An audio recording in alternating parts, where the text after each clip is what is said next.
नमस्कार, आप देख रहे हैं द न्यूज पोस्ट। मैं हूं पंचम।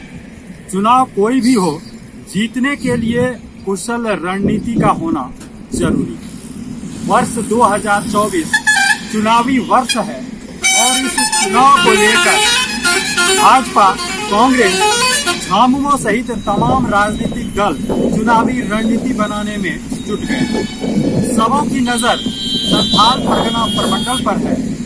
भाजपा ने देवघर से इसकी शुरुआत की तो झामुमो ने दुमका के गांधी मैदान से, वहीं कांग्रेस द्वारा साहेबगंज से हाथ जोड़ो अभियान की शुरुआत कर वर्ष 2024 के चुनावी बिगुल की आगाज कर दी। राष्ट्रीय अध्यक्ष के संथाल परगना या झारखंड दौरे के पीछे की क्या मकसद हो सकती है और किस दलों की क्या रणनीति है जिसे बनाने में वो जुटे हैं, देखिए द न्यूज पोस्ट की खास रिपोर्ट। मिशन 2024 को लेकर झारखंड में तमाम राजनीतिक पार्टियां रणनीति बनाने में जुट गई है। भाजपा हो या कांग्रेस या फिर झारखंड मुक्ति मोर्चा, सभी संथाल परगना प्रमंडल को साधने में लगे हैं। भाजपा के चाणक्य कहे जाने वाले अमित शाह ने देवघर से चुनावी बिगुल फूका तो झामुमो ने दुमका के गांधी मैदान से। वहीं इस सब के बीच कांग्रेस के राष्ट्रीय अध्यक्ष मल्लिकार्जुन खड़गे ने साहेबगंज से हाथ जोड़ो अभियान की शुरुआत कर चुनावी समर में कूदने का निर्देश कार्यकर्ताओं को दे दिया है। संथाल परगना प्रमंडल में गोड्डा, राजमहल और दुमका लोकसभा सीट आता है। गोड्डा और दुमका सीट पर भाजपा का कब्जा है तो वहीं राजमहल सीट झारखंड मुक्ति मोर्चा के खाते में। झामुमो दुमका सीट पर कब्जा कर अपनी खोई हुई प्रतिष्ठा को पाने के प्रयास में जुटी है तो भाजपा राजमहल सीट पर कब्जा कर संथाल परगना प्रमंडल को झामुमो मुक्त बनाने की रणनीति में जुट गई है। वहीं इस सब के बीच कांग्रेस की सक्रियता यह दर्शाता है कि 3 में से किसी एक सीट पर आने वाले समय में कांग्रेस अपना दावा मजबूती से पेश करेगी। कांग्रेस के लिए सबसे आसान सीट राजमहल माना जा रहा है क्योंकि कांग्रेस के टिकट पर थॉमस हांसदा 1996 से 2004 तक यहां का प्रतिनिधित्व कर चुके हैं। वर्तमान में यहां के सांसद विजय हांसदा हैं जो थॉमस हांसदा के पुत्र हैं। वर्ष 2014 में कांग्रेस ने जब उन्हें नजरअंदाज किया तो विजय हांसदा झारखंड मुक्ति मोर्चा का दामन थाम लिया और तीर धनुष के सहारे लगातार दूसरी बार लोकसभा चुनाव जीतकर अपनी दबदबा कायम रखा है। गत विधानसभा चुनाव में संथाल परगना प्रमंडल के 18 में से 5 सीट पर कांग्रेस का कब्जा जमाकर सत्ता में अपनी भागीदारी सुनिश्चित की। सत्ता में रहते कांग्रेस का पूरा फोकस संथाल परगना प्रमंडल पर है। साहेबगंज से कांग्रेस के राष्ट्रीय अध्यक्ष द्वारा हाथ जोड़ो अभियान की शुरुआत करने के पीछे की मंशा शायद आने वाले समय में इस सीट पर कांग्रेस अपना दावा पेश करे। वहीं पिछले लोकसभा चुनाव में झामुमो को दुमका सीट पर पराजय का सामना करना पड़ा था। भाजपा प्रत्याशी के रूप में सुनील सोरेन ने झामुमो सुप्रीमो शिबू सोरेन को पराजित कर सांसद बने। झामुमो अपनी परंपरागत सीट पर कब्जा जमाने के लिए रणनीति बनाने में जुट गई है। 2 फरवरी को गांधी मैदान में संपन्न हुआ झामुमो का 44वां झारखंड दिवस में झामुमो नेताओं का महज जुटान और अप्रत्याशित भीड़ यही संकेत दे गई। वहीं भाजपा की बात करें तो 2014 के लोकसभा चुनाव में संथाल परगना प्रमंडल के 3 में से 1 सीट पर गोड्डा में भाजपा ने कब्जा जमाया तो 2019 में गोड्डा के साथ साथ दुमका सीट अपने नाम किया। मिशन 24 के तहत भाजपा का लक्ष्य संथाल परगना प्रमंडल के 3 सीट पर कब्जा कर संथाल परगना प्रमंडल को झामुमो मुक्त के साथ साथ कांग्रेस विहीन भी करना है। इस राज्य के विकास में काम करेंगे, संथाल परगना विकास करेगी ये सरकार, लेकिन अब तो किया नहीं।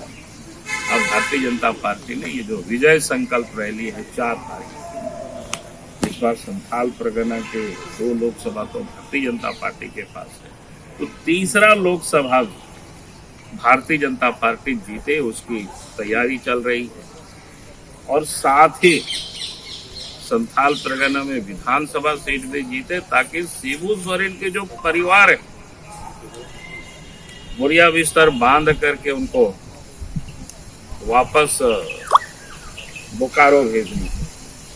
और ये कोई बहुत कठिन नहीं है। आप सबको याद होगा 2005 में यहाँ से क्या बोलते हैं हेमंत सोरेन ही लड़ा था दुमका से, अगर हमारे याद होगी तो ठीक है, और दुर्गा सोरेन जामा से लड़े थे। फिर विधानसभा कोई पहुंच नहीं पाया था, तो 2024 का भी विधानसभा के चुनाव ऐसे ही होने वाले और उसकी तैयारी में भारतीय जनता पार्टी लग गई है। जो एखादा कॉमन प्रोग्राम होता है, मैं हमेशा कोशिश की कि मेरे ऑफिस में सबसे विनती करके बुलाया। 17 पार्टीज इकट्ठा होके अब परसों जो घोटाला था अदानी का, उसके बारे में हम एक होके लड़े। और जब नोटबंदी हुई एक होके लड़े, और इन्फ्लेशन अनएम्प्लॉयमेंट। सर पर्टिकुलर सवाल है 2024 का, इस पर थोड़ा सा फोकस कीजिए कि 24 के लिए आपने कितने दिनों से संगठित तौर पे बात कर रही है। हर एक आपकी बात बन गई है। हर एक राज्य में क्षेत्रीय पार्टी अलग अलग अपने उसूलों पे अपने क्षेत्रीय समस्या को लेकर लड़ते हैं। हम राष्ट्रीय मुद्दों पे लड़ने के लिए सबको लेके जाना चाहते हैं, और जैसा जैसा वक्त आएगा वैसा वैसा आपको बता देंगे। देखिए 2024 में तो लड़ाई लड़ेंगे, तब भी 2 फरवरी होगा, जब लोकसभा चुनाव के पहले और विधानसभा चुनाव के पहले।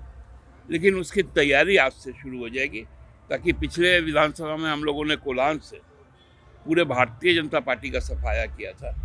इस बार हम लोग संथाल परगना से भी भारतीय जनता पार्टी का सफाया करें। बीजेपी के जो कद्दावर नेता है, उनका जो भी राष्ट्रीय लेवल के नेता है, उनका लगातार संथाल पे फोकस है। क्या लगता है कि संथाल पे फोकस करना बीजेपी का जेएमएम के कुंबे को एक तरह से ध्वस्त करने की ये एक तरह से उनका राजनीतिक साजिश है, या फिर इसको जेएमएम किस रूप में देख रही है? देखिए बांग्ला में एक कहावत है, शौकुनेर चावते गोरू मोरे ने, तो वो कितना भी घूम ले, जितना भी विचरण करना है कर ले, उसके लिए वो स्वतंत्र है। लेकिन ये हमारा किला है और ये अजय किला रहेगा। जो कल आम बजट देश के लिए पेश हुआ है, उसमें झारखंड के हित के लिए कितना ख्याल भारत सरकार ने रखा? हम लोग जानते हैं कि अभी तो विवाह शादी का मौसम है। अब 500 रुपये का आप लिफाफा खरीदिए, उसमें 101 रुपया न्योता रख दीजिए, तो क्या वो सही बात होगी? ये पूरा बजट केवल और केवल रैपिंग है। झारखंड को ठगा गया है, छला गया है, और कोई बात झारखंड के विषय में, चाहे यहाँ के रेल विस्तार के विषय में, यहाँ के संसाधन के विकास में, यहाँ पर रोजगार के क्षेत्र में कोई भी बात की चर्चा नहीं की। कौन पार्टी अपनी रणनीति में कामयाब होती है और कौन विफल, यह तो समय बताएगा। लेकिन इतना जरूर है कि मिशन 24 को लेकर संथाल परगना प्रमंडल में राजनीतिक उठापटक होने की संभावना से इनकार नहीं किया जा सकता। द न्यूज पोस्ट के लिए दुमका से पंचम कुमार झा।